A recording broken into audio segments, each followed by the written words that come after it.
What is going on, y'all? What is going on, y'all? What is going on, y'all? It is the Caveman back at it again with the Cave. Do you want the easy, the medium, or the hard? I told myself coming on, I'm taking all the hards. You what? Just give me the hard part. 30 God, I forgot about the wager. I would have played the game completely different. It's not the Ravens. Who is it? Who is it? It is actually the Eagles. Oh, Jalen Hurts! Yeah, Sterling had 105. Yep. I'll wager a 30 point. It's gonna be hard for you to blow this. Respective draft classes, who was selected higher, Aaron Rodgers or Brett Favre? Rodgers.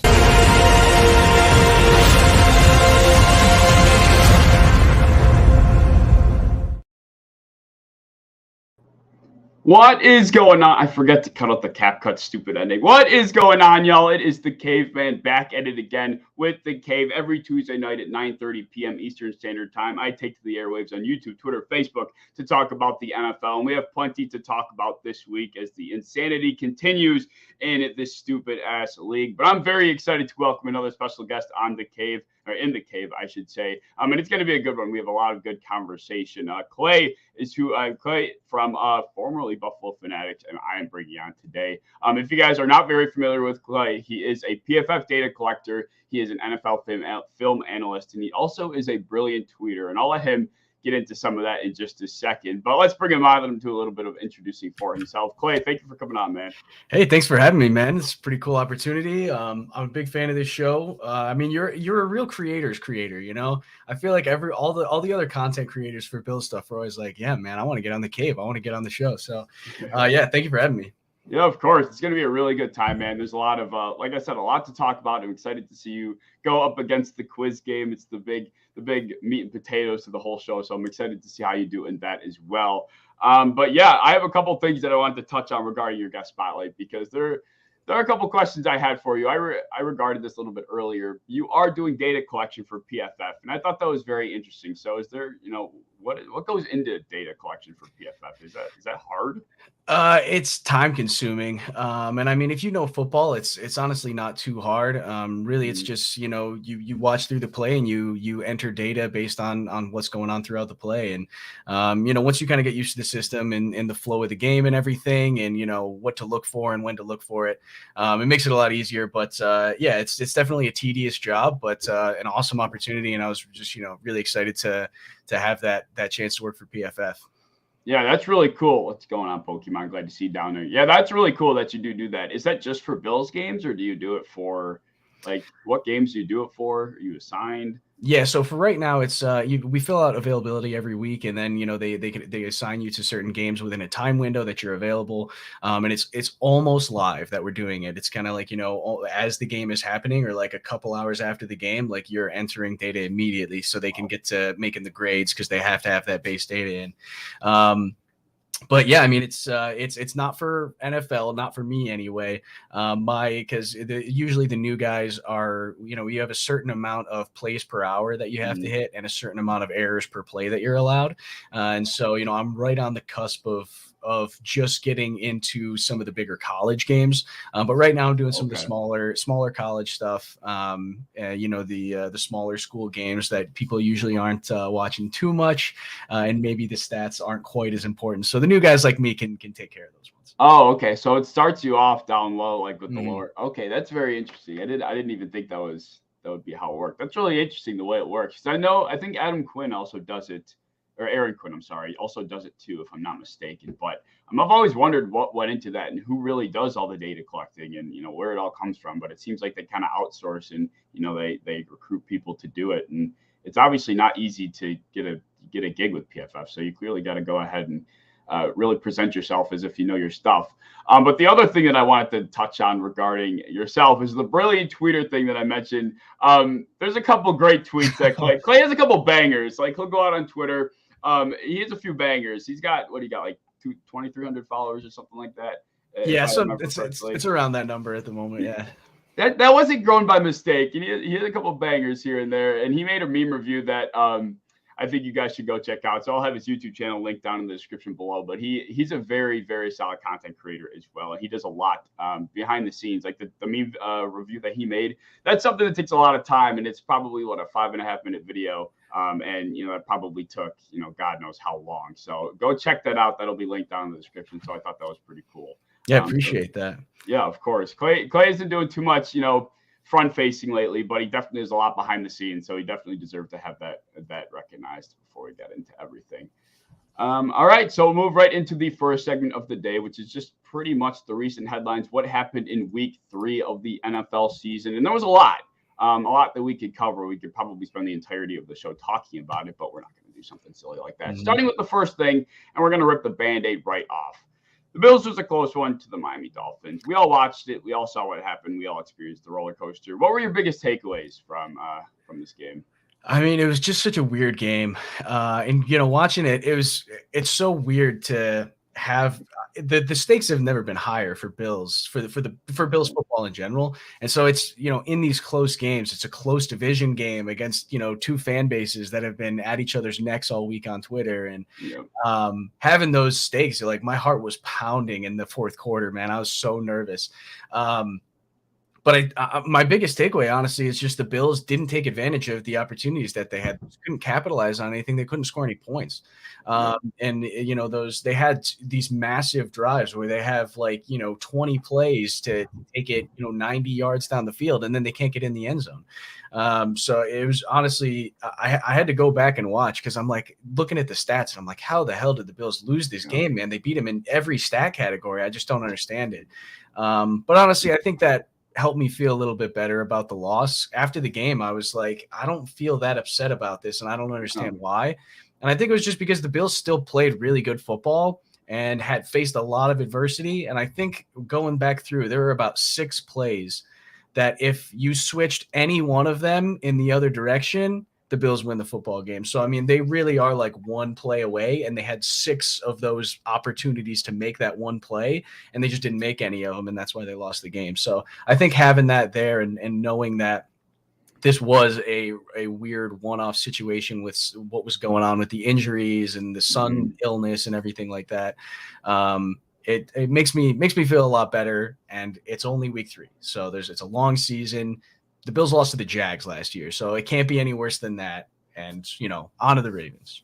Right. Yeah, I couldn't agree more. And you hit exactly the feeling I had after the game. I was very sad, but I wasn't upset or disappointed. I was in a way heartbroken seeing the game, end up in a loss for those guys, knowing how hard they fought. It wasn't like I was angry or I was pissed off. I was just sad, like seeing how hard these guys worked to try and pull out a victory against what seemed like everything was going against them. I mean, all adversity was pushing their backs right up against the wall. And, they fought every single second of that game. So it's really all you can ask for a team that went into a game, with high-powered weapons like that, a secondary that was pretty much comprised of all second stringers, even a couple third stringers. Christian Benford went down, and we saw Josh Ingram having to step in. I mean, this was a dogfight every single second, and I can only give the team credit for what they went out there to try and do. But, the whole slow and methodical offense that we've been seeing throughout the first 3 weeks, that almost did kind of come back to bite us just because of the unique environment we had to fight through due to the heat. So, I think any other scenario, we're a little bit healthier, the weather's not as hot. I think it's safe to say we come away with that win. Yeah, so I don't think people really should be too stressed about a game like that in my mind. Yeah. And honestly, I think the game plan too, just of keep the ball for as long as you can and don't let that high-powered Miami offense on the field. I think it's a really, really good game plan, and it worked because they didn't really get the stats that they probably could have gotten against that secondary. But yeah, because it was because of the temperatures and because of the sun just beating down on that side of the field, it didn't work out in that scenario. So, it is what it is. Yeah, exactly. It is what it is. It's right. We were not going to go undefeated. I had us losing one of the games to Miami. I wasn't sure which one it was when I went into the year making my predictions. But it's impossible to sweep your division nowadays. It's extremely difficult to go 14-3. There wasn't a single team last year that had 14 wins. It just wasn't going to be this perfect season despite how strong we started. So Right. it's a long season. This game specifically, I think we have a lot to learn from, and I think some people are kind of taking a little bit too far in terms of how much they're stressed or they're reading into some things a little bit too much. But that's something I want to get into a little bit later. But for now, not much to worry about. Just a tough loss at the end of the day. Yep.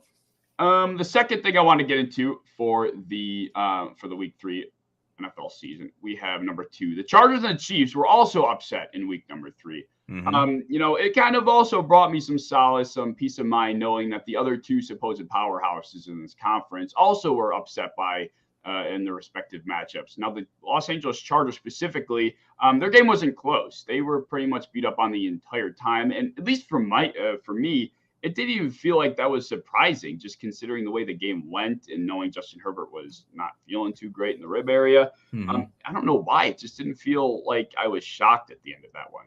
I don't know. Yeah, I mean, the Chargers are a good team, but they're still the Chargers, where it's they I don't know. They have such a way of shooting themselves in the foot. And they do it every year. I feel like it's been like 4 years now, 3-4 years where it's like the Chargers are going to be really good this year. I think they might, make it to the playoffs. And every year they just figure out how to screw it up somehow. But yeah, you're right. I mean, the way that game was going, it was just right from the get-go. Justin Herbert just could not get anything going. He has had no momentum. I don't know where his head was at, but the Jags have so many good pieces on that defense as well. So I don't know. Maybe they just weren't prepared. Maybe Herbert was thinking a little bit too much about the ribs and not enough about the game. Yeah, I mean, like you said, they are extremely prone to self-infliction wounds. This team over the last few years, whether it's been coaching decisions or just bad execution, it's just time and time again, it seems like they're not making the right choice when it comes to any big moment throughout their season. This game specifically, I mean, they're getting beat up in the entirety of the game. And Jalen Guyton, probably their third string wide receiver at this point, considering second string, probably behind Mike Williams with Keenan Allen missing the last couple of weeks. He goes down with an ACL injury in garbage time. You got Keenan Allen or Justin Herbert playing this game with injured ribs. They're getting killed the whole time. They already lost Rashawn Slater earlier in the game. He's out for the season. Joey Bosa got hurt. I mean, they were suffering injury after injury in this game. And Brandon Staley was still out there letting his quarterback finish the game, even though he wasn't healthy. And he lost a key receiver later on in that matchup. It's just like things like that. They stack up toward the end of the season. And, self-inflicted wounds are the story of the Los Angeles Chargers. And it doesn't seem like that's going to change. And suddenly the narrative has flipped from the Chargers being potentially the best team in the NFL to, are they going to be able to hang on in the AFC West at this rate? Yeah. Yeah, that division too is absolutely insane. That was, going into the season, it's like, oh man, who the heck is going to win this division? Because it was just full of talent. Apparently, it's not as good as we thought it was. I mean, the Chiefs losing, Matty Ice having that ice back in his veins. That was a really cool game to watch. Me and my buddies were, cheering on Matt Ryan the whole time. And, sometimes Matt Ryan's just Matt Ryan, I guess. But yeah, the just having all four of those teams now kind of show a little bit of weakness is kind of nice. It's a little bit of a relief, especially in the same week that the Bills also showed a little bit of weakness. It's nice to know that all these teams are human and all of them can be beat. Maybe not so much the Bills. I'd like them to never be beat, but it is kind of nice to know that everyone's human and there's a lot of parity in the NFL right now. And there's a lot of teams that can beat a lot of other teams. And it really is just a week-to-week league at this point. Yeah, that's pretty much the story ever since what feels like the sports betting NFL duo ever came together. Now, all of a sudden, I feel like I can't get any picks correct. But nevertheless, the Chiefs, too, like you said, they lost to the Indianapolis Colts. That was a game on upset watch in my mind going into the week. I didn't think it was actually going to happen. I didn't have the testosterone to go ahead and make the pick. But nevertheless, I was on the lookout. The Colts are struggling, or they were struggling. And I thought that was primarily due to injury. They were without Shaquille Leonard and still are without Shaquille Leonard. But Michael Pittman, Alec Pierce were out the week before that. And just because of the way the team is built, Matt Ryan had nobody to throw to. There's no separation outside of those two guys. There's no physicality. Jonathan Taylor behind that offensive line can only do so much. And when Matt Ryan is getting, he's getting pass rush, down his throat, being 38 years old, there's really not much he can do. So I wasn't too rattled about the Colts after the first 2 weeks, just because of the circumstances.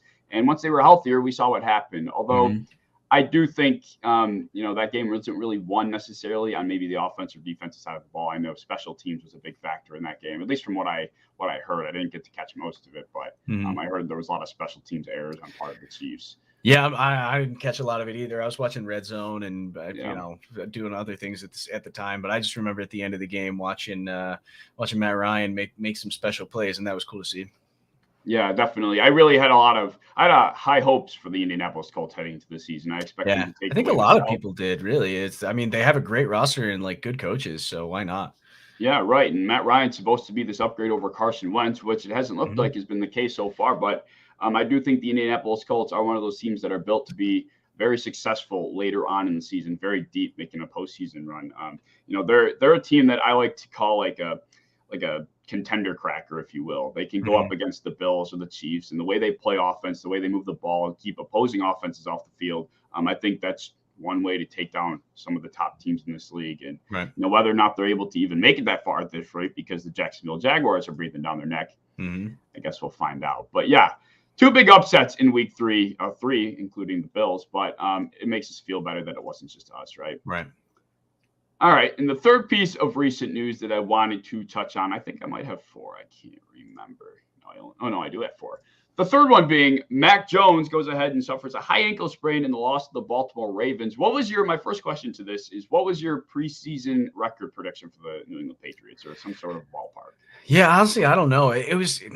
I did predict that the Patriots were going to finish third in the division. I knew Miami was going to be ahead of them, but I thought they had potential to be fourth in the division as well, because I like the Jets. Honestly, I think the Jets they had an amazing offseason. They have so much good young talent on that team, and I do like Robert Saleh a lot as a coach. He's very smart defensively, but. Yeah, I mean, I was thinking probably I had them at a losing record at least, as far as what the numbers would be, and whether it's 7-10 or how many games we got these days, 17. Yeah, whether it's something along those lines. I figured it would be a losing record already, just because I don't know, man. They just don't have the offense to back up anything that they can do well on defense. So Yeah, I mean, this team was. Especially in the AFC specifically, lacking talent, and it's going to be very hard for them to keep up. At least that's what I thought originally. And now with Mac Jones going down, I mean, it's only going to get even worse. Roy says it right here. Brian Hoyer still back up in New England. Yes, he is. Yep. And he's slated to start this week against, I don't know who they're playing, honestly, but they're in trouble. They're a team that, you probably could put on your upset radar occasionally every other week. Maybe you're thinking, maybe they'll beat a team that's a lot better than them because Bill Belichick's the head coach. Maybe Mac Jones will have a decent matchup. Who knows? But now without Mac Jones, the lacking talent around that offense is not going to be able to help out Brian Hoyer. That defense hasn't been great. It's going to be a long season if Mac Jones misses an extended period of time, which is seeming like it is the case. Yes, yeah, and I honestly, it's always anytime Bill Belichick is coaching a team, I assume that the defense can at least have a good game every once in a while because he's just so smart. But yeah, I mean, with Brian Hoyer, I'm pretty much expecting the Patriots to be number 4 in the division at this point. I just don't think they're going to be able to win any or many games against him. I don't know who they would be able to beat. So yeah, it's going to be tough for them, and I feel bad. And it always sucks seeing guys get hurt, especially when it's a young quarterback like that. That's exactly what I'm saying. Zach Wilson's coming back. I think like I said, I like the Jets. I think they're a great team. Miami and Buffalo are obviously going to be the number 1 and number 2. Who's who? I hope it's Bills on top, but you never know. So yeah, it's going to be an interesting division from here on out to kind of see where those top 2 fall, and then if the Jets can make something happen with their young guys. Yeah, I mean, Garrett Wilson has really come on the scene over the last 2 weeks. So whether or not I'm very interested to see if these pass catchers, especially from a fantasy perspective, honestly, if they take a step forward with Zach Wilson or a step back with Zach Wilson. We know Joe Flacco has been very beneficial for fantasy wide receivers over the last 2 years when he's been able to step in, specifically for Elijah Moore, which has been a little bit disappointing. But nevertheless, these guys have been benefiting from the veteran under center. Whether or not that continues with Zach Wilson, I guess that's up for debate. But it doesn't seem like I'm getting a lot of what's the way I want to put it? I feel like there's no there's no definitive opinion. You know, like some people are thinking Zach Wilson will step in and the Jets will be better. And I feel like some people are thinking they might kind of become stagnant. They really won't take a step forward, or maybe they even become worse with Zach Wilson. I feel like there's no consensus opinion regarding that right now, but it'll be interesting to see because they certainly have a lot of young talent, and this division's only going to get tougher over the next few years. So yeah, we gotta relish in the fact that the Dolphins are pretty much our only competition at the moment. Mm-hmm. What's your opinion on Zach Wilson? Do you think they're going to get better, worse, stay the same? How do you feel about him? Man, I like Zach Wilson. I think physically he's gifted. Whether or not he's actually the leader that they're going to need, because they are a very young football team. He's a young quarterback.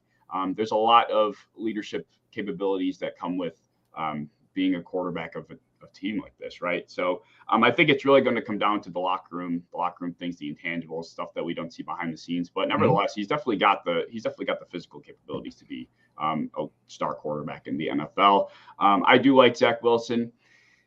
Man, it's just, I think Zach Wilson's ceiling is probably closer to, man, who comes to mind when I think of Zach Wilson? I don't want to say. It's a tough comparison, honestly. Yeah, I know. I thought somebody would come to mind as soon as I said it, but nobody did.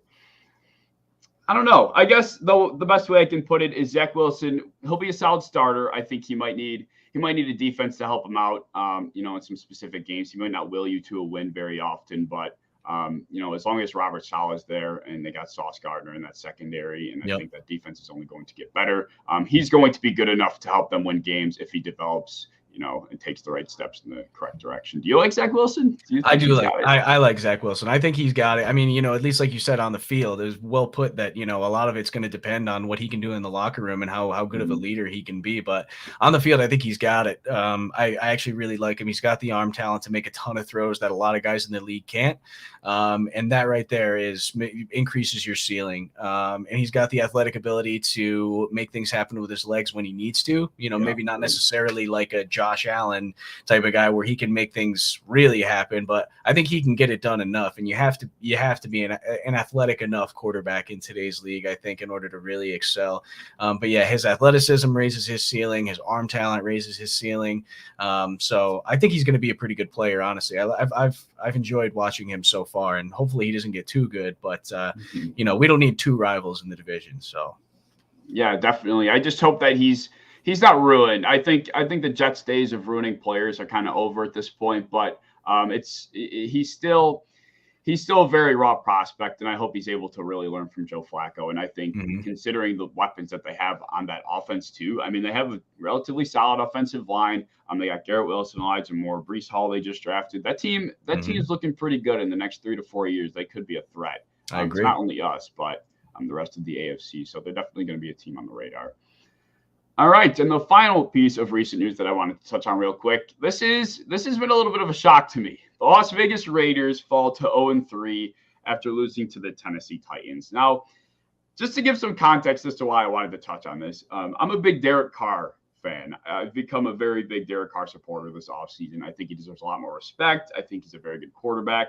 I had these crazy projections going to the season for him this year, like 5,100 yards, 32 plus touchdowns. Like, I think this guy's really going to explode. And although that doesn't directly correlate to the Las Vegas Raiders win record, you'd like to think that good quarterback play would come along with a somewhat decent win-loss record. Derek Carr hasn't been terrible, but he hasn't been good enough to will the Raiders to at least a single win. Are the Raiders in panic mode? What's the biggest problem? What are you thinking about the Raiders here? I mean, in that division, you have to be in panic mode a little bit, kind of how we touched on earlier, where it's, it's kind of emerging that the Chargers and Chiefs are on the top there. Broncos, not the team that we expected them to be. Well, some people, I don't know. I never really expected Nate Hackett to be a successful head coach.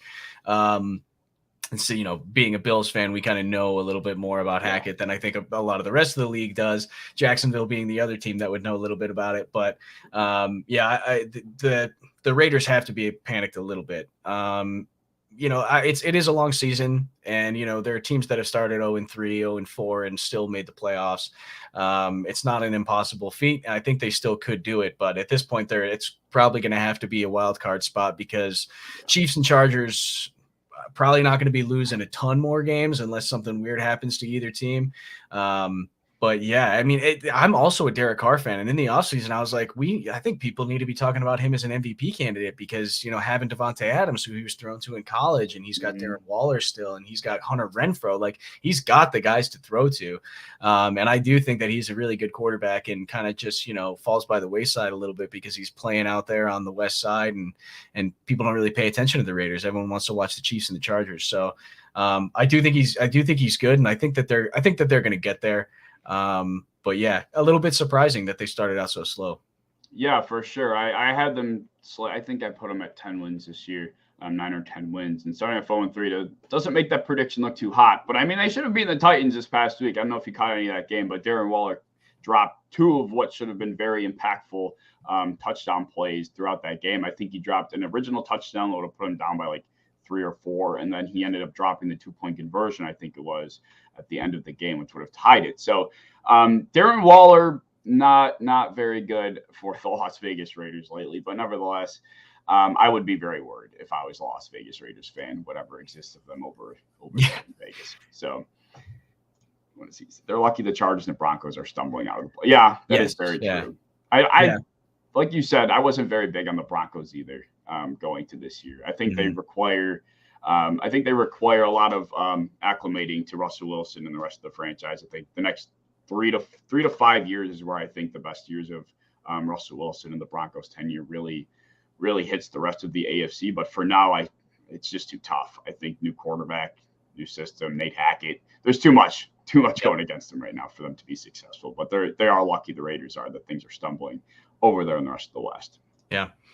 Yeah, I think if you give them a good offensive coach, I think if you change head coach or maybe, give play calling out to somebody else, I think they're a good team. Russell Wilson's, still a pretty good quarterback. We haven't really seen him flash the way a lot of people thought he would, but I don't know. It could have a lot to do with the offensive play calling. And, we've seen some of the standard like head coaching blunders that Nate Hackett has made already in these big games. So yeah, I don't know. The Raiders are definitely lucky that it doesn't look as competitive early on in the season as we all thought it would be. But I still think that's going to be one of the divisions that's most exciting to see how it shakes out at the end of the season.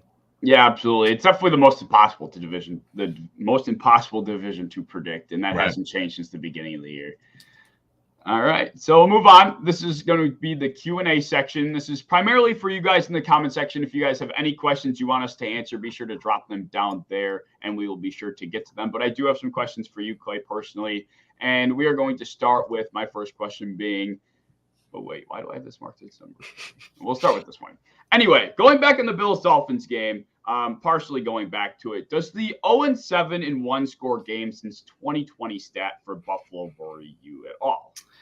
No. And the reason why is because if it all was on one person or side of the football even, or, then I might be like, okay, this is an issue that they kind of need to figure out. But some of those wins some of those losses were because the defense couldn't stop the other team from scoring. And some of those were the Bills themselves couldn't score. And so given that, if it was all the same thing where it was like all the Bills had the football and are driving down the field and just need to get into the end zone to win a game and that's it and they win, then maybe I'd be like, okay, why isn't Josh Allen winning football games the way that he was his first couple of seasons? Because he was like the comeback kid before. His fourth quarter comes on and Josh Allen, turns the heat up. I still think Josh Allen's a great fourth quarter quarterback. That I don't know what happened on that throw to Isaiah McKenzie in the end zone. I mean, I do know what happened because on the replay, you can see that he hesitates mid-throw. He thought about it, and I don't know why he did, but he thought about it mid-motion and stopped all his. Yeah, I think when he saw McKenzie open, and I think he was worried about the corner being able to make a break on it and get a pick six off it. And so I think that just slight hesitation, it looked like he stopped his momentum through his throw a little bit, and everything was off after that, and he just couldn't get the power on it. So that slight hesitation in the decision making was it. Not to mention that I didn't really like the play calling on that set it downs right there when you're that close to the end zone. Wasn't really a big fan of it. there's a lot of factors that go into why the Bills yeah. lost those games, and so because of that, I'm really not that worried about it. I think they're gonna get one every once in a while, but also if I have to decide between they win games by at least two scores a lot and lose one score games a little bit, I think I'm going to be okay with that. If it's switched around to the other way, where they're losing a lot of one-score games and not winning as many games by two scores, then I might be a little bit concerned. But the fact that they're not losing by a lot very frequently, and sure, the close games are kind of frustrating sometimes, but I'm not too worried about it. They'll figure it out. Yeah, I find myself completely agreeing. And, the reason I asked this question is because I'm sure, as you've seen on Twitter, it's been a big topic of conversation. Some people are, like Pokemon, for example, it worries him. I know Nate Geary put out an article talking about whether or not the Bills were clutch. And, we come up in these situations and, Josh slips or he misses a throw or, we make a wrong coaching decision. And I'm just reading this article. I'm like, I feel like things like this are just read into a little bit too much sometimes. Mm-hmm. Just sometimes considering the game format, the way the Miami Dolphins game went specifically, Josh Allen, how many plays that one drive was where he missed McKenzie. I think Josh Allen slipping, I don't think that has anything to do with against the Titans. I don't think that has anything to do with not being clutch. I think that's just an unfortunate circumstance. I guess you could sometimes point to, for example, the coaching blunder in the 13 seconds. I think you maybe can you could point to something like that. Mm-hmm. There are instances where some decisions are made and you're probably scratching your head, but I don't think that really attests to our clutch factor. I mean, Josh Allen in that very Kansas City Chiefs game, he was as clutch as they come. I mean, that was the most clutch performance I think I've ever seen. Exactly. Yeah. It's like every single drive was do or die for the Buffalo Bills, and it wasn't. Oh man, that was such a good game. He cranked it up, dude. Like if that didn't make you like that, come on. When he's doing stuff like that, how can you be worried about it? And it's like, oh sure, like the defense wasn't clutch in that situation, and that's the whole thing about that back and forth. But you're absolutely right. Yeah, I mean, I don't know. I just feel like it's being blown out of proportion. He caught a lot of flack for that. Yeah. I won't say it's deserved, but I do think he's overreacting a little bit. Let's put it that way. Yep. Roy has a question for us, being with the possible weather coming for Sunday's game, does the Bills' seemingly lack of running game concern you? A little bit. And the only reason is because I'm worried about the Bills receivers catching the ball in rain. I know Josh Allen can throw it in whatever condition you want to put Josh Allen in, because we've seen him do it already. But I am a little bit concerned about whether or not the receivers are going to be able to catch it as easily. And yeah, I think I saw someone tweet it out where it's like Josh Allen is accounting for like 80+% of Bills yardage right now. And that is not good. The Bills are at the bottom of the barrel for run blocking win rate. It's not looking pretty in the run game. And I, credit a little bit to the injuries and the weirdness. I mean, last week's game was just so, I don't know how much you can even declare was, because having Mitch Morse out is terrible for that offensive line.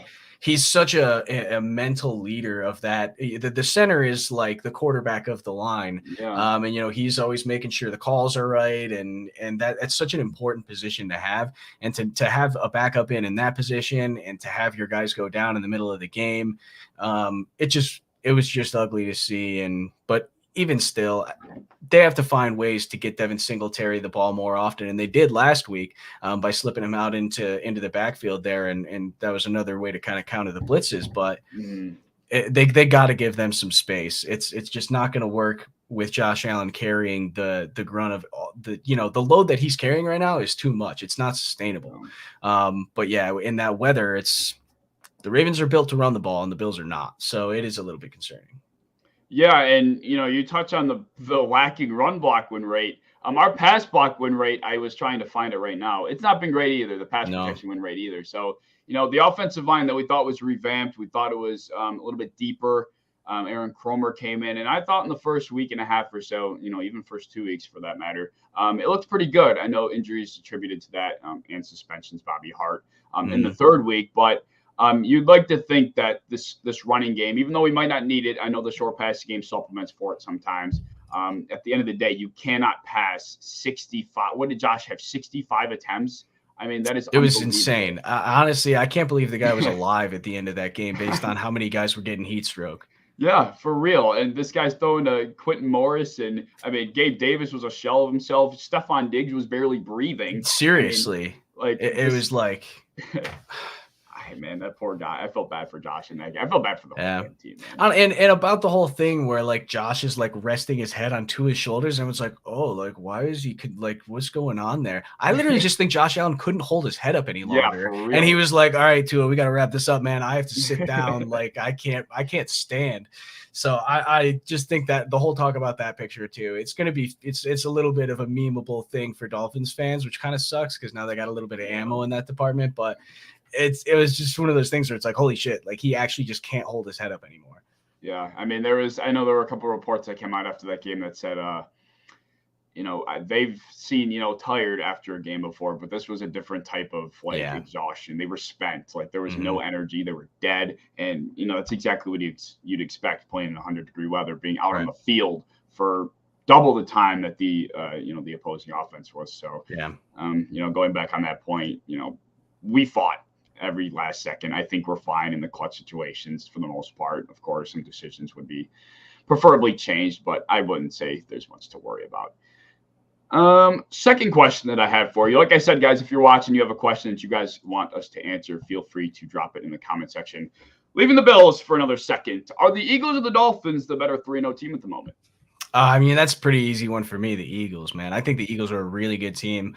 They're a pretty complete team too. I think on both sides of the ball, they're playing good football. I think Jalen Hurts is the real deal. I think he's like going to prove this year that he's a top quarterback and needs to be in that conversation with guys like, Allen, Mahomes and Aaron Rodgers, Tom Brady. Jalen Hurts should be up there in talks with that level of player at this point. And the weapons that he's got too. AJ Brown has been popping off on that team, and it's been so much fun to watch. And Devontae Smith in the last game, like having the weapons that he's got over there, like to be able to throw to, and then to boot, he's the most similar player in the league, I think, to Josh Allen with his athleticism, where he's able to run the ball so effectively. And get those rushing touchdowns when he gets inside the red zone. Josh Allen is really the only other guy that I can think of where it's like red zone time, Josh Allen rushing touchdown. I mean, obviously Lamar, he is the running quarterback, but from how they play the game, I think it's fairly similar, and that's the type of quarterback that's going to win games right now. So I think the Eagles are a great team. Not to say that the Dolphins aren't. Dolphins are obviously a good team. They have so many good pieces. Tua is playing very well. I think, it's really hard for Bills fans to give him the credit that he deserves, but he deserves some credit because he's been throwing the ball with really good anticipation. He's been hitting the windows that he needs to hit by reading the defense well enough to see what's open and get the ball in the hands of his playmakers. He didn't really do much last week because he didn't have the ball much. I think maybe if he had the ball more, he would have done pretty well against that beat up secondary. And even the limited time that he had, I think he did pretty well against the secondary there. But Dolphins, I think, are just, I don't know. They're not quite there to me yet, and I don't know why. First-year head coach, maybe that adds a little bit of it. They kind of switched from a defensive mindset to an offensive mindset, whereas with Brian Flores, they're a really solid defensive team, and then the offense just was lagging along a little bit. But they're a contender at this point, and they're probably going to make the playoffs. So, Eagles, I think, are a Super Bowl contender and maybe a Super Bowl favorite in the NFC. Dolphins, I think, are a playoff team that could maybe win a game or two. Yeah, I'm right there with you as well. Roy also agreed. I'm 100% on the Eagles train in this type of scenario. I think you were trying to figure out why you think you don't believe in the Dolphins yet. I think the reason why I don't believe in the Dolphins yet is just because of the way they've won games. I mean, I can't remember who they beat week 1 off the top of my head, but week 2, they were getting hammered by Lamar Jackson and the Baltimore Ravens. And I think it speaks to the Ravens' just lack of losing focus, their complacency later on in the game that led to the comeback by the Miami Dolphins. That's what I think that had more to do with, credit to the Dolphins for coming back in that game. But I don't think that speaks to the Dolphins any more than it does to the Ravens. And for week 3 against the Bills, I mean, they're going up against a team that was extremely depleted, playing in heat stroke, a lot of different things that played into it. Neither game was won handily. I would even call them flukes to some extent. Just the way they won games to me, I'm not really sold on them. And the Philadelphia Eagles are out here, despite who they played against, murdering. And the offense, I would say, right up there with the Buffalo Bills. I would say probably even just through 3 weeks after week 3, the most unstoppable looking offense in football. Every single time somebody's not open down the field, Jalen Hurts is going to make a man miss, and he's gaining at least 4 or 5 yards. It's pretty unfair behind an offensive line that I would consider to be top 5 in the NFL right now. So that team is definitely the better 3-0 team at the moment in my mind. I agree. Dolphins, by the way, week 1 beat the Patriots. It was 20-7. Okay. Both teams played. I mean, Mac Jones was like 213 yards, 1 touchdown, 1 pick. That was Mac Jones. 270 and a touchdown. So, it was a decent game, but nothing crazy. Right. Yeah. I mean, I think, well, granted, the Ravens did give up a chunk of points to the Patriots this weekend, but nevertheless, the Ravens are out there plastering teams with points, and it's been impressive. Same with the Eagles, like we said. So that's why I also agree that the Eagles are the better team at the moment. All right. We have a question in the comment section real quick. Will it be time to panic if the Bills drop to 2-2, or should they still be considered favorites of the AFC? I think they're still favorites. I tweeted out the other day, if the Bills start 3-3, I'm okay with that. Just because having a new offensive coordinator is a huge deal, especially the way that the Bills offense had just been dominating the past few years. Those guys have to learn each other a little bit, and Dorsey's never called plays at the NFL level before, so he's got to understand how to react to things in a certain way. Obviously Dable had called plays in college, so he had maybe a little bit more experience just because he had a little bit of play calling in his back pocket there, even if it was at the college level. But Dorsey coming in fresh, and some of his play calls are questionable, and Dable had questionable play calls as well. But I think the biggest thing for me was not having Dorsey wasn't really able to react to the pressure that the Dolphins were bringing, whereas I think Dable was really good at that. That was something where it was Josh Allen's stats against the blitz have always been amazing, and even still, I mean, he had great numbers that he put up because he's such a smart quarterback and he can think so quickly. But I don't think Dorsey was doing enough to try to get around what they were doing in the blitz.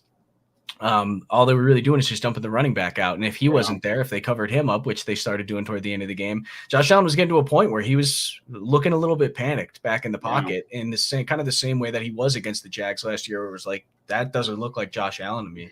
Obviously heat stroke and things like that, but the Ravens are a good team. They put up a lot of points. Our defense is super beat up. We could lose that game. I don't think that's a big implication for end of the season when the team is healthy and when you figured things out on the offensive side of the ball. Steelers, they're okay. We should beat the Steelers, honestly. I think that should be pretty much a guaranteed win. They don't really have much of an offense, and I think without Watt on their defense, they're not the same team. But then we play the Chiefs after that, and the Chiefs could easily be a loss. I think both that's probably going to be a shootout again, which is going to be fun to watch, I'm sure, but it very, very easily could be a loss. So the Bills, I think, realistically could start the season 3-3 and still be in a perfectly fine position. They're not going to get the 1 seed at that point, losing to the Ravens and the Chiefs, but being in that spot is not the end all be all of the season. There's a lot of teams that they play this year that are going to be a lot easier than this front loaded part of their schedule right now. It gets a lot easier in the second half. So if they start to figure things out against these lesser opponents, they can get some momentum going into the playoffs, and all you got to do right now is punch your ticket to the playoffs. That's it. Obviously, trying to go for the 1 seed is great. You get the bye week, you get home field advantage for everything, and that's nice, but you just got to get to the playoffs. Once you're in the playoffs, then you need to win those games. And as long as they're playing well enough to get there, that's all that I really care about. Yeah, I completely agree wholeheartedly. The Buffalo Bills, I think Ken Dorsey, to be honest, has transformed throughout the first 2 weeks. I think he's put a new face to this offense. The way that we've been moving the ball has been a lot different, in my opinion, compared to how Brian Dable had this offense moving. But like you said, the adjustments that Ken Dorsey the lacking adjustments, I guess, for that matter, in the second half of that game. Like you mentioned, once Devin Singletary was getting covered out of the backfield, we really had no answer to it. We were moving the ball at the will of Josh Allen's playmaking ability. He had to pump fake somebody to get out of the pocket, or he'd have to run up the middle and make a guy miss. I mean, we were literally moving just because of Josh Allen. And, like we talked about a little bit earlier, that's kind of getting to be a problem, how much we're relying on him. So hopefully we'll be able to find some adjustments. And Ken Dorsey, I thought that was the most human game we've seen him. There really wasn't that deep shot that we had dialed up either. Throughout the first 2 weeks of the season, we had 1 or 2 deep shots dialed up that really, struck the fear into the heart of the defense. We really didn't have that against the Dolphins, and I think it would have helped to have it earlier in the game, because once they had no threat of a deep shot, everybody was tired. They were covering Singletary out of the backfield, and our offensive line wasn't helping. It was just a tee off on Josh Allen back there. So I think Ken Dorsey looks very human, and like you mentioned, as we get more acclimated playing against these lesser opponents, it's going to get a lot better for us. So I agree. One more question: how do you feel about the Ken Dorsey moment, the freak out? Yeah, I mean, I don't care. Like, it's anyone that's played the game, been around the game, at a close matter. Like, a lot of the players are saying they love that, and we know that he's a heated guy. He talked about it earlier in the season, where it was like, he was talking about in early interviews, oh, are you going to be on the sideline? Are you going to be in the booth? And he was like, oh, Sean's putting me in the booth. Apparently I'm a little too rowdy to be on the sidelines. We don't want any flags coming for the side. We knew that he had this fiery side to him. And honestly, when I watched it after, I was like, yeah, that's kind of how I feel too. I'd feel the same way if I'm calling plays like that and driving it down the field the way that I did all day. My guys are gassed, but they're moving the football, and we're so close to field goal range to be able to make it happen. And then nothing falls together. And yeah, be pissed off. Like, you should be pissed off about something like that. And like the media, honestly, Kyle Brandt, he's been moving toward my shit list for a while now, but the way that he responded to that, I just think was so dumb. I mean, it's a game of passion, and the guys that are passionate are the ones that care the most. So having Ken Dorsey care about losing a close game, a close divisional game, I don't have any problem with him being a little bit pissed off about that. Yeah, totally. I mean, especially the way that game ended. We're not talking about just, a regular loss. Tyler Bass missed a field goal and he's throwing the tablet and throwing a hissy fit. I mean, we had multiple drives go for God knows how long, 18 plays. Offense is on the field. We're not putting up points when we should. And then at the end of the game, we finally get another opportunity by some God-given butt punt miracle. Yeah. And we're about to get in field goal range. There's a hold, and then Isaiah McKenzie doesn't go down right away. The clock is running. The ref is walking lackadaisically to put the ball down at midfield so if we can freaking spike the damn thing, and we run out of time. I mean, that was the most frustrating way I think you could lose a football game, just encompassing how the whole thing went. It's not like he freaked out at a normal loss where things weren't, as heated up as they were. Yeah. I mean, I would have freaked out the same exact way, knowing how that game went. So I don't blame him in the slightest. Yeah. I love the passion. I completely agree. Yep. Looks like we're all on the same page with that one. All right. So we kind of got to get things going. I didn't realize how late it was, but I do have one more question because this one is important. Okay. Very important. Where's the stupid banner? Was the George Pickens or OBJ catch better?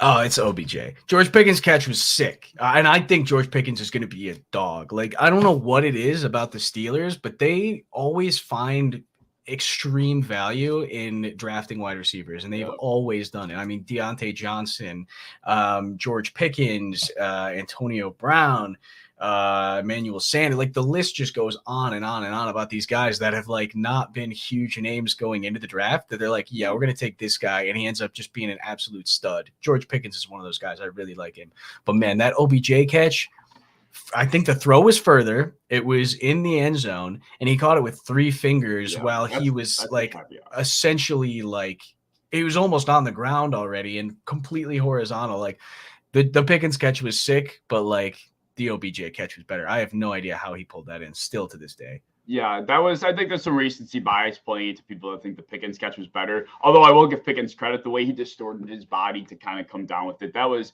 some body control that I feel like 90% of wide receivers probably don't harness it. Yeah. That was ridiculous how he was able to, catch alone. The catch was great, but the way he was able to come down with it and look it in, that was special. So I think there is some recency bias. Odell Beckham's catch was, of course, one of its kind at that time too. So we got to keep that in mind. Let's just not get a little too ridiculous, people. OBJ all day. Pickens was better. See, there's one. Pickens was better. OBJ's catch didn't count. Did it really not count? I thought it did. I don't know. There was a flag thrown on that play, but I didn't think it was. I thought it was DPI because he was getting dragged to the ground. Exactly. Yeah. All right. Just wanted to touch on that. I kind of figured that we'd be on the same page with that one, but yeah. I honestly, I have a buddy who's a Steelers fan, and I'm like, dude, Pickens is a dog. I love that dude. All right, so we'll move on.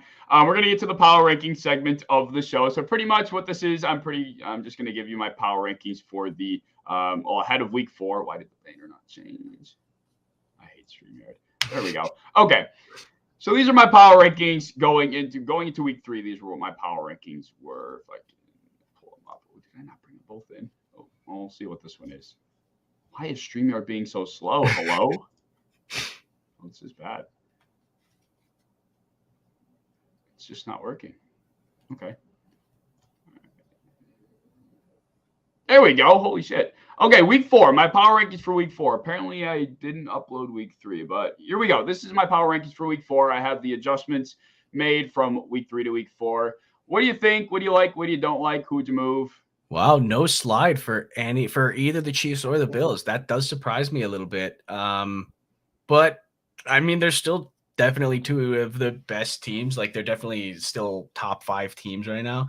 So it's hard to say, if they fall, where do they fall? I think maybe, honestly, I might put, if we're going strictly like on a week-to-week basis, I might put the Eagles number 1 right now, just because of the domination that they've been showing and, being undefeated. But yeah, I mean, everything else looks pretty on point. I'm going through now. Dolphins 5. I think that's fitting. They're a 3-0 team. They just beat the Bills, who's a top 3 team in the league. So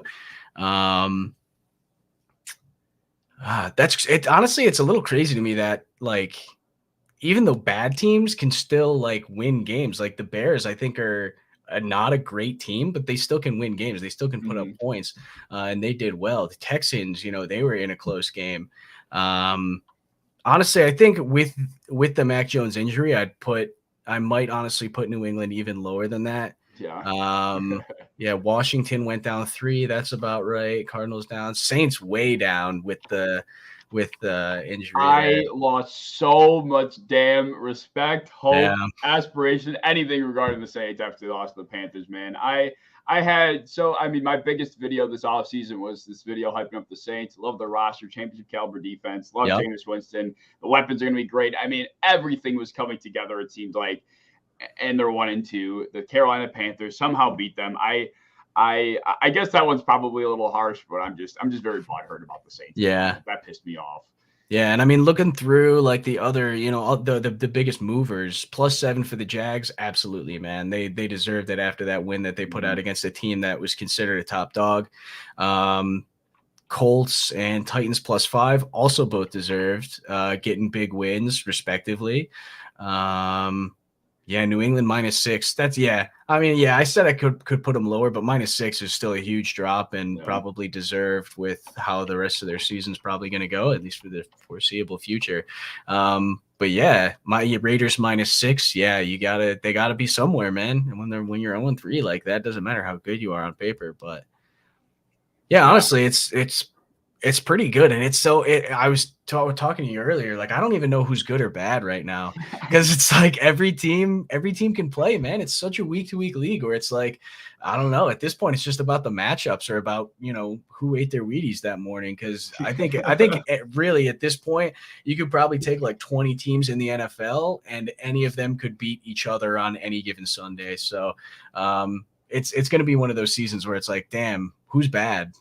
Yeah. I mean, I don't do power rankings on a week-to-week basis, or at least I haven't in the past. So this year, I'm really starting to realize how difficult it is in the variance of trying to figure out, especially, I feel like some power rankings lists are different, where in the sense that some people try to factor in how the team is going to look overall, in comparison to how they might look just throughout the first 3 weeks. Like you said, the Eagles could easily be number one right now, depending on how you're kind of ranking the list. But I'm taking into consideration like the Bucs moved up just because the Chargers moved back, to be fair. But the Bucs, I think they beat the Packers if their wide receivers are there. If Mike Evans is playing, Chris Godwin's back, even Russell Gage was playing, but they were missing a couple key pieces at the pass catching position that I think make a huge difference in that game.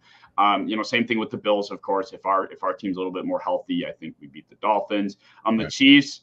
Probably, I might have been able to move the Chiefs down with the Eagles. I think that could have been an exchange. Now that I think about it, every time I look at the damn thing, I'm sitting here like, "What did I do?" Oh man, I could have done that. Yeah, it's impossible. My girlfriend just texted me and said that list is horrendous. Well, I'm sorry. I tried. Like, it's difficult. You try making power rankings on a week-to-week basis. Yeah, I mean, honestly, like that's what I'm saying. It's like, I don't know, man. These guys could beat these. Yeah, whatever.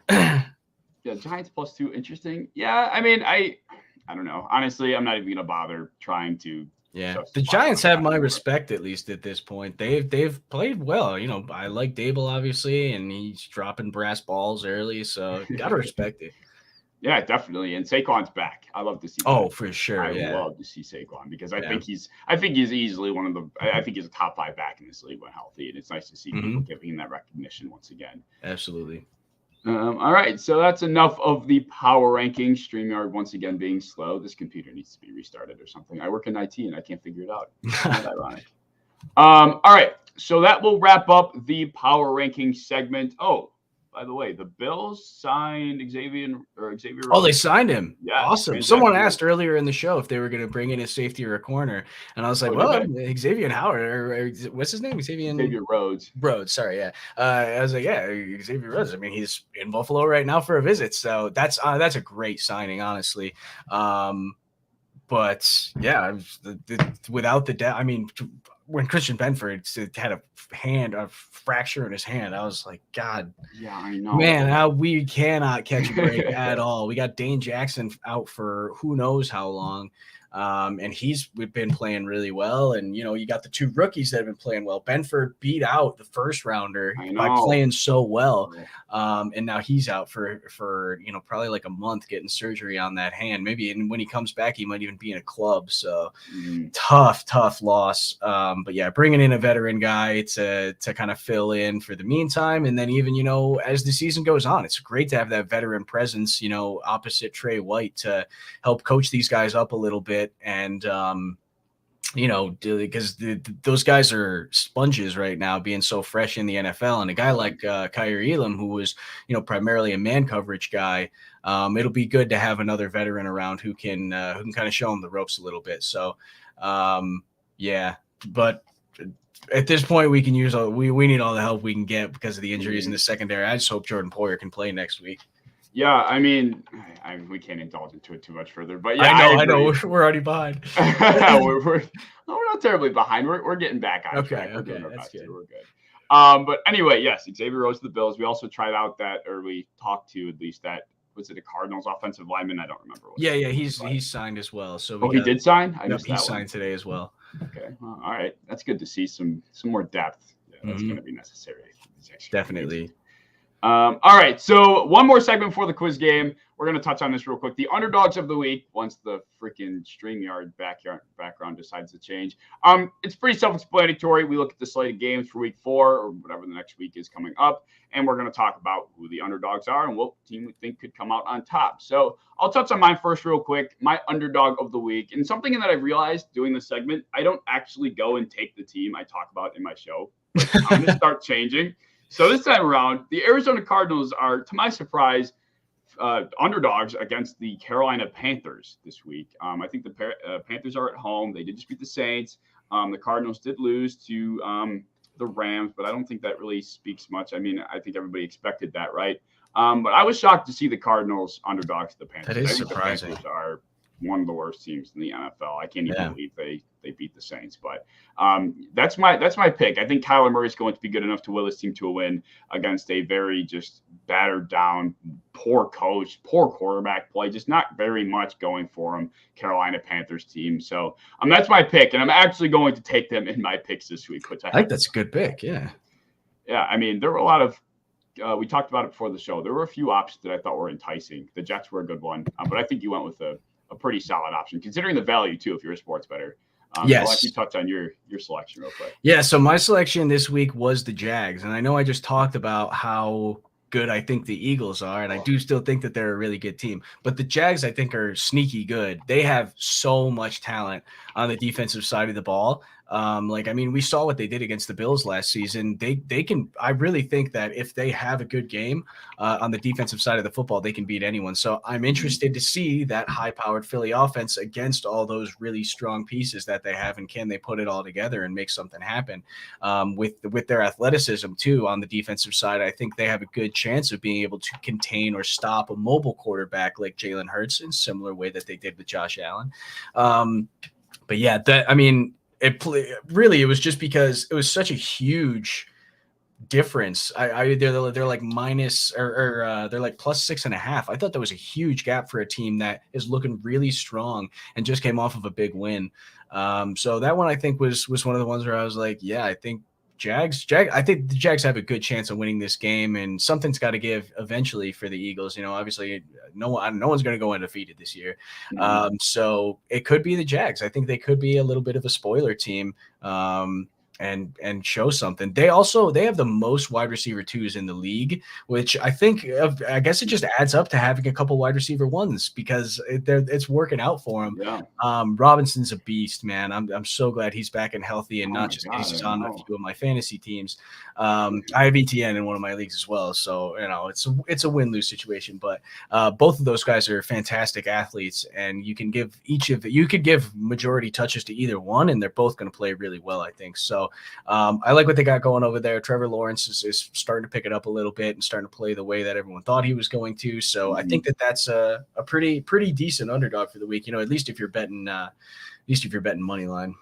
Yeah, for sure. I mean, like you touched on every point possible. The Jacksonville Jaguars are hot right now, as are the Philadelphia Eagles. But two teams that I don't want to say powerhouses. That's a pretty strong word for who we're talking about here. But in terms of the Week 3 landscape or the Week 4 landscape. These are two of the best teams in the league right now, considering how hot they're playing. So I'm kind of shocked that one's a little bit, undervalued, at least in our opinion.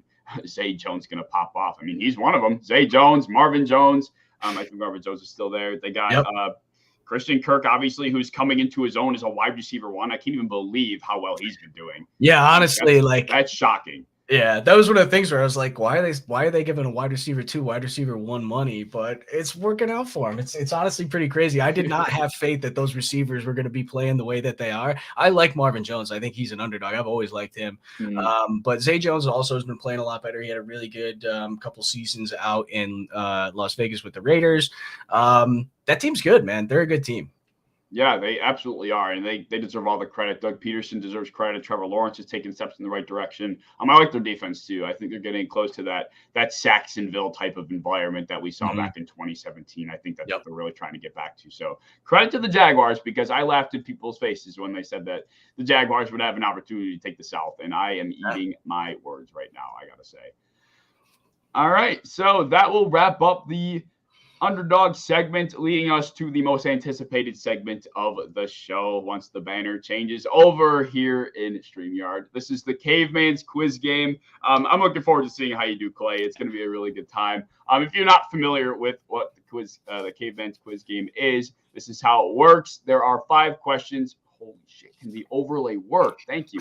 5 NFL quiz questions, 1 offseason events question, stats, history, draft, and awards. You get the easy. You pick an easy, medium, or a hard question. If you take the easy, you get it. It's 10 points. Take the medium, it's 20. Hard is 30. You get a follow-up true-false question for every correct answer that you get, which will be worth half. So if you take the medium answer, you get it right, you can get 20 points, and then the true-false will be worth 10 if you get that correct. For example, then you get 1 mulligan per game. You do not have to use it after a wrong question. I'll let you use it at the end and you can go back. But one disclaimer, if you take like the mulligan on the history question and you already took the history medium, I don't have a second history medium. So you'd have to take the easy or the hard. Right. Okay. And then one final wager question. It pretty much works just like Final Jeopardy. You put a certain amount of points down, you put 20 down, you lose it, but you can gain it back and ultimately end up with 40. So Let's do it. This is what the leaderboard looks like at the moment. Judge came on and absolutely cracked the competition with 210 points. First to crack 200, and he's making me think I have to change the scoring system now. Eventually, somebody's going to max this shit out, and I got to really change it up. But he's at the top. We've had the last 2 out of 3 contestants have taken the top spot. So Dan took the top spot. Well, 3 of 4 actually. So Dan took the top spot. I think this was a few weeks back actually, but I did take a break. And then I had Drew come on 2 weeks ago. He took it, and then last week Judge took it. So yeah, pressure's on to say the least. But I think you're Absolutely, I'm definitely not nervous. My trivia knowledge around the league not great. I know a lot of Bills stuff, but around the league I'm a little bit worried. So we'll see how it goes. I got all the faith in the world, Clay. Don't worry. Judge was talking like he knew absolutely nothing, and he came out and took the top. That's spot, a lie. So Judge is really smart. He pays so much attention to the league. Like, come on. I think I got hustled a little bit. I'm not. Sure. All right. So we'll start with the first question, the off-season events question. Do you want the easy, the medium, or the hard? We're doing a lot of mediums today because if I get the easies wrong, I'm gonna feel stupid. All right. We're gonna go with the medium question for the off-season events. Which is going to be this off-season events medium. Where did Justin Houston re-sign this off-season? Justin Houston re-sign. I'm pretty sure. Oh man, I hope I'm not wrong. I'm pretty sure he was with the Colts last year. So I mean, Justin Houston. Oh my God, now I'm second guessing myself. I can't remember if he played for the Colts or time limit. Yeah, I can't remember if it was Colts or Chiefs. Man, oh my God. Oh, damn. Wow. Justin Houston re-sign. I'm going to say the Chiefs. It's not the Chiefs. He did formerly play for the Chiefs, but it is no longer Kansas City. He is now with the Baltimore Ravens. He was with them last season. Right. I forgot he was over there, man. Yeah, he's been a big veteran piece. They have a couple of young pass rushers over there, but he's been a big piece to that linebacking group, that pass rushing group. But yes, no worries though. Judge got the second one wrong. And I'm at least glad I picked the team he played for. So. yeah, right, exactly. All right, so we'll move on to the stats question, unless you want to use your mulligan, which I'll leave that up to you. Can I wait to use it later and use it for that first question again? Mm-hmm. Okay, I'll wait for now. All right, he's gonna wait. So we'll move on to the stats question. Do you want the easy, the medium, or the hard stats question? Give me the medium again. All right, he's gonna take medium. The medium question is, last season, which team led the NFL in scramble attempts? That could be a tough one. So, I mean, the teams that come to mind instantly, you got to have the Ravens up there, the Cardinals are up there, the Bills are going to be up there, and the Eagles are going to be up there.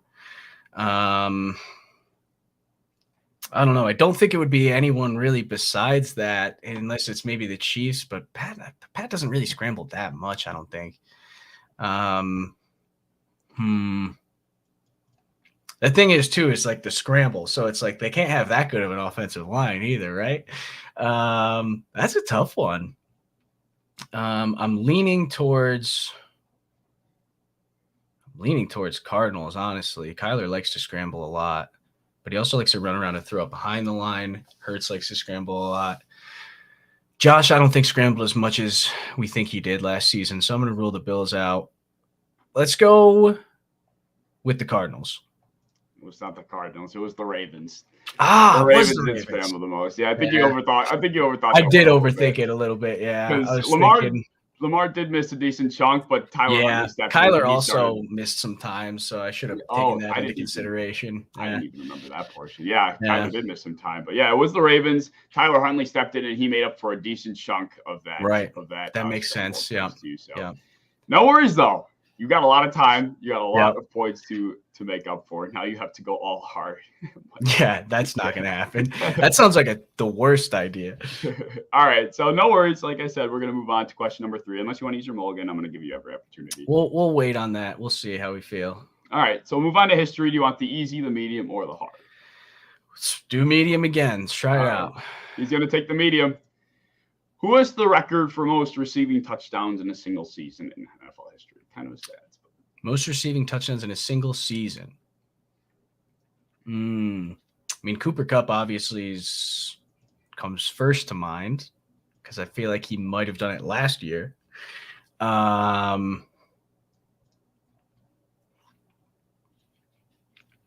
it's hard to rule out some of those guys in the past, like Megatron, and it's kind of honestly it's between those two for me. Someone Matt Stafford was thrown to. Damn. I'll go Cooper Kupp. It was not Cooper Kupp. It was Randy Moss. Was it? In the New England Patriots. Yeah, Tom Brady. What'd you say? I was gonna say, where was Kupp? Was he like 2 or 3 or something like that? Kupp or do you not actually is. Oh man, if I remember the list correctly, I think it went Randy Moss, being number 1. He had 23. Don't remember who 2 was. Devontae Adams is 3 with 18. Okay. So Cooper Kupp, I don't think he broke the tie. I think he might have been tied for top 5. There's like 6 or 7 guys at 16. 16 touchdowns, but Devontae Adams was the current player that is on that list. In 2020, he had 18 total touchdowns. So, gotcha. Okay. I think was Kupp receptions. He broke one of them, I think, last season. Maybe not. Well, no, because Mike Thomas, I think, has receptions. Yeah, so, it was just the idea of the triple crown, I think, is what. Yeah, definitely swayed me a little bit. The yards. I think it might have been the yards. Might have been yards. Yeah, because I don't think anybody has touched 2,000. He might have gotten close to breaking off Calvin Johnson, but I think it was the yards primarily. All right, no worries. Keep your head up. Question number 4. We got to get something. You will. Question number 4, the draft question. Do you want the easy, the medium, or the hard? I'm terrible at draft stuff, so I don't know. But if I get the easy wrong, I'll feel stupid. So I think you're scared of yourself now. Probably. Let's keep going with the mediums until it works, I guess. All right. So here's a coin flip. Who was drafted first? Wide receiver Alec Pierce for the Colts or wide receiver Sky Moore for the Chiefs? It's tough. Drafted first. I'll go Sky Moore. God damn it. It was Alec Pierce. They were literally drafted back-to-back. Alec Pierce was taken, what was it, 53rd. Sky Moore was taken 54th. Damn. You're just getting unlucky at this point, honestly. I know. Oh, you have your mulligan, though, remember. So you can use do. your mulligan at I any do. point if you want to hold on to it till the end. That's completely fine. We'll have to pick a category that I like the most since I'm going to miss them all, apparently. No, you're good. So, yeah, that was just unlucky. It was a complete coin flip. But question 5, this is the awards question. Do you want the easy, the medium, or the hard? Let's go medium. All right, sticking with the medium. The medium is, who's the first team All-Pro tight end selection for the 2021 NFL season? 2021 first team All-Pro tight end.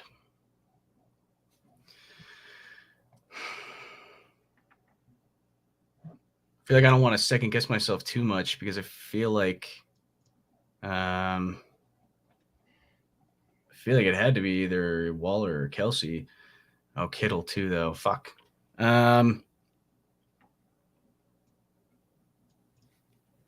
Let's just go for it. Travis Kelce. It was Mark Andrews. Andrews let it up last year.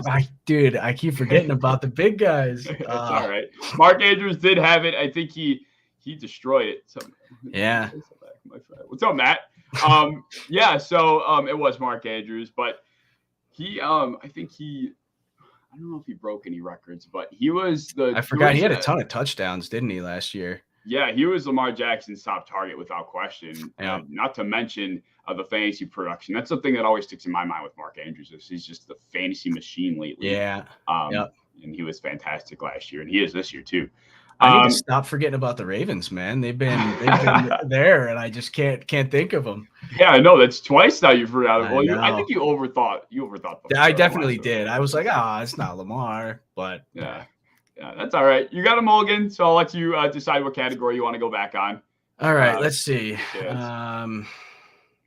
What are the categories again? So you got a stats question. Well, the first category was off-season events, and then stats, history, draft, and awards. Let's go with stats, I guess. And does it go medium again with that then? No, I only have easy. You only have left. Okay. stats. Man, let's go with the easy one. Let's see if we can get a point here. All right, he's going to take the easy. The most targeted, that's a typo. The most targeted wide receiver in the NFL last season was who? It has to have been Cooper Kupp this time. It was Cooper Okay, Kupp. It thank was God. 100% We got Cooper something. Kupp, and it was not even close. The dude Yeah. it was disgusting how much he was targeted. I won't talk about that too much yet because it kind of leads into the next one. The true false follow-up is Kupp's number of receptions would also be enough to be in the top 10 for total receptions last season. So, like, for all receivers in the NFL, if that makes sense. So of all time, you mean? No, just like this question. I was debating whether I should include this because it's kind of confusing. So if you took the number of receptions Cooper Kupp had and you kind of used that for his targets, that would be in the top 10 for the league last year. Okay. I like that. That's a fun question. Would have been in top 10 for targets. Yeah, probably. He caught a lot of balls. I'll say yes. True. Yeah, it was. He would have been 8th in the NFL in That's terms crazy. of receptions or in terms of targets if you just use his receptions, which is, I mean, that year was historic for so many reasons. Just not crazy. Yeah. I mean, Cooper Kupp had one hell of a year, but yeah, you're on the board. 15 points. We got some points. Pat yourself on the back. It's not. There have been people that came out here and put up a complete donut hole. So you are, trust me, you are far from. We didn't do that. So yeah, exactly. So don't be disappointed at all. It doesn't fucking mean anything anyway. All right. So for the wager question, you have 15 points to wager. What do you want to put on it? Let's wager 14. All right, he's gonna wager 14 points. I like it. Keep himself in contention for no can't be the zero. No zeros today. All right, so the wager question is: who was the second overall pick behind Jared Goff in the 2016 NFL draft? Let's see. I don't even know who picked second that draft. Jared Goff. Was that I can't even remember if that was a quarterback year or not. Let's see. 16. Let me try to think of the year here.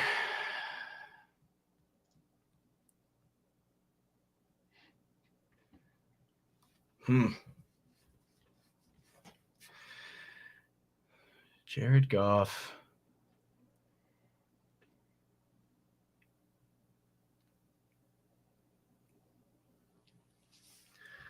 That's a tough one, man. I feel like I should be better at knowing draft stuff like this. I know nothing about drafts. I only somewhat started paying attention this offseason, kind of last offseason, but this offseason heavily. But I never have cared about drafts prior to making content. Never, ever. Yeah. Damn, man. I really can't remember if it was another. I feel like it couldn't have been quarterback because I can't even think of like who would have been the guy that went in the draft with him that year, because I'm trying to think of like top quarterbacks in the league right now. Let's see. So Josh Allen was drafted 2018. Mahomes was 2017. Goff was the year before that. Huh.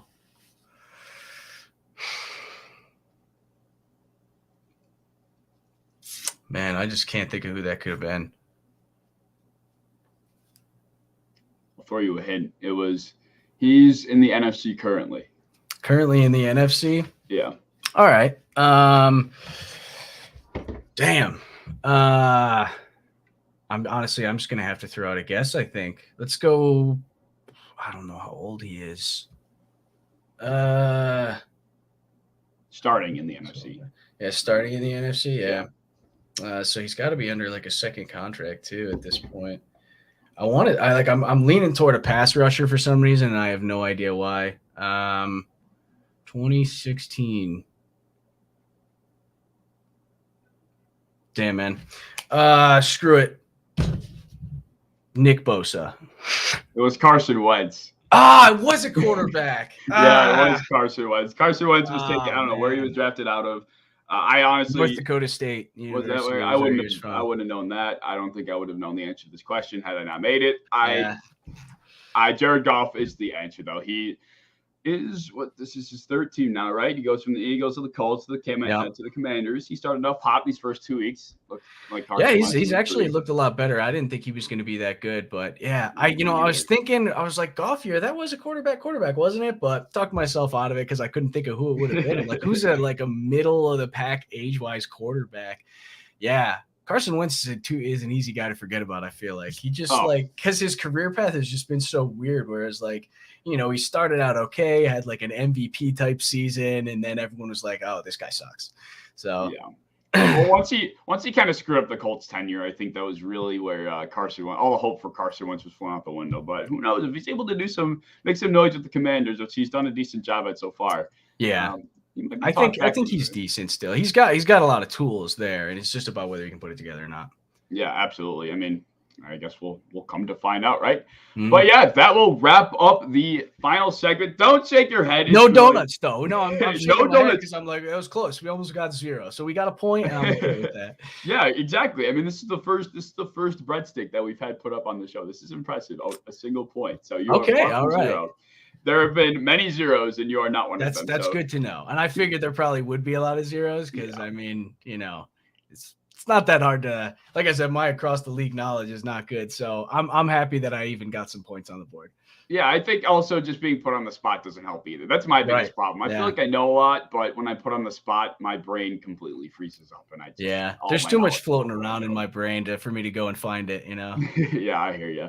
But no worries, man. It was a great show regardless. There was tons of conversation that we had. We were able to. I mean, this has been one of the longest shows, and partially why I want to start it earlier. Yeah. So it's not 11 o'clock at night by the time it's over. But I appreciate you for taking the time to come on, man. It was really a good time. Absolutely, man. And we never even mentioned that you and I work our day jobs for the same company. And also we play in the same flag football league together and play against each other. So yeah, it's been cool to I remember the first time I met you, you came up to me like, "Are you Clay Troia?" And I was like, "Yeah." And he was like, "And you work for PCI, right?" I was like, "Yeah." I was so confused. You're like, "Yeah, I also work for PCI, and I'm also a content creator." I was like, "Oh shit, dude, that's crazy." So it's pretty cool to figure that out. And I'm really glad that you had me on. It was a lot of fun. Yeah, I'm glad you enjoyed your time, man. And I don't know how I didn't even mention any of those things. Yeah.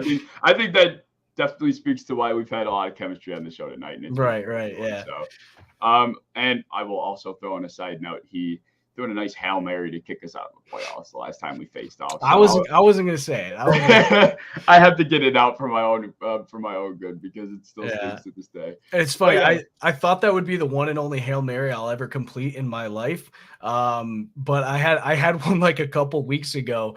It didn't even matter. It was just the end of the game when time was running out. So I threw it up. The same guy that tipped it against you guys tipped it again and then caught it himself this time. So I don't know, man. He's just a beast, I guess.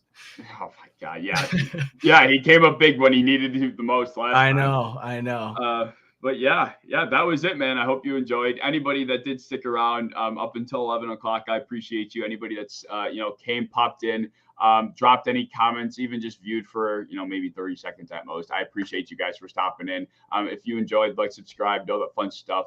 Be sure you're checking out Clay. I have all of his links down in the description below.